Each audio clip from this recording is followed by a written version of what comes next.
So, have you ever heard of a guest staying in a hotel, sleeping in their bed, booking a room, sleeping in their bed, and parking his car in their car park? And not only getting a ticket for that, but 8 months later, getting a court claim for parking in a hotel that he was a guest in. This is not a joke, it's not fiction. This really happened in 2026. It happened to me. And this started in April 2025, April last year.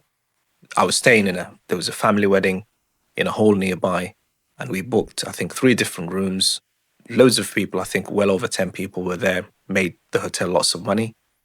And I was one of the designated drivers. So I wasn't the person named in the booking form. That was my sister in law. And of course, then I wouldn't go to reception to confirm the booking. I wouldn't have any dealings with reception because I'm not the main guest. I'm not the named guest. So obviously, I didn't go to reception.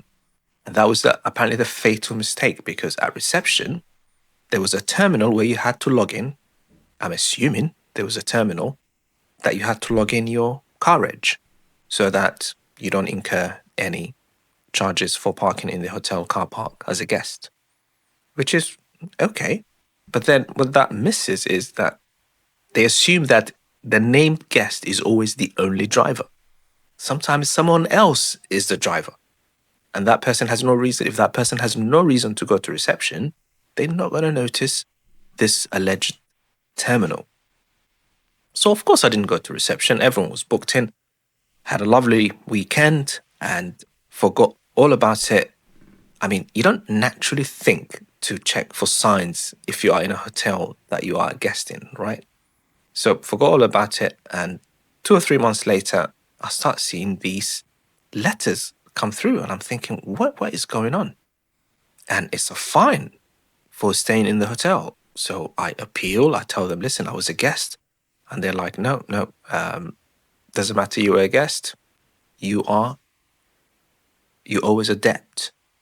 So I wrote to the hotel manager, and the hotel manager just turned around and said, yeah, if you had told us sooner, we would have been able to do something, but now it's a bit late. And that is a little bit bizarre because the hotel is the principal, it's the company that employs or contracts the parking company. The parking company will do whatever the hotel tell it to do. So the hotel is perfectly capable of picking up the phone or an email and saying, this was a guest. We've confirmed it because I sent them my sister-in-law's details, and they confirmed that this guy was a guest, cancel the ticket. They can do that. But he gave me the impression, the hotel manager gave me the impression that there was nothing they can do, which I don't think that was true. So fast forward 2 or 3 months, we are in January 2026 now, and about a week ago, a court claim came through that you can see on the screen. And they're saying I owe them £170. Initially it was £100, now it's become £170. And you add the court cost, you add interest, it's like, what is it, 260 something pounds. And all that started from staying in a hotel and using their car park, but not reserving through that terminal that they were talking about. And to me, that seems really excessive. And it's even more excessive if you consider that I've written to head office and I said, guys, I was a guest. I was a guest of over 10 people. We made you lots of money that weekend. Are you really going to take me to court for this ticket, even though I was a guest? Because they have every right to have parking restrictions. But that's to prevent every Tom, Dick and Harry coming off the carriageway, dual carriageway, and parking in their car park. Not for guests. I mean, to me, that seems the logical thing. But I've got the claim now, so I have to deal with it. So what I've done is I've acknowledged the receipt of the claim, so I have 28 days now. And my next course of action is something I want you guys to help me with.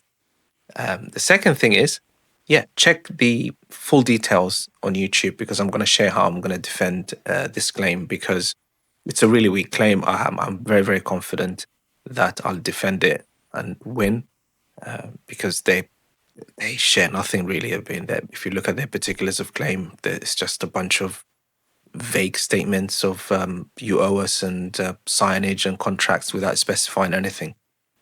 And I'm gonna share another video that talks about exactly how this claim has went, and I'll keep you posted. Cheers. Take care.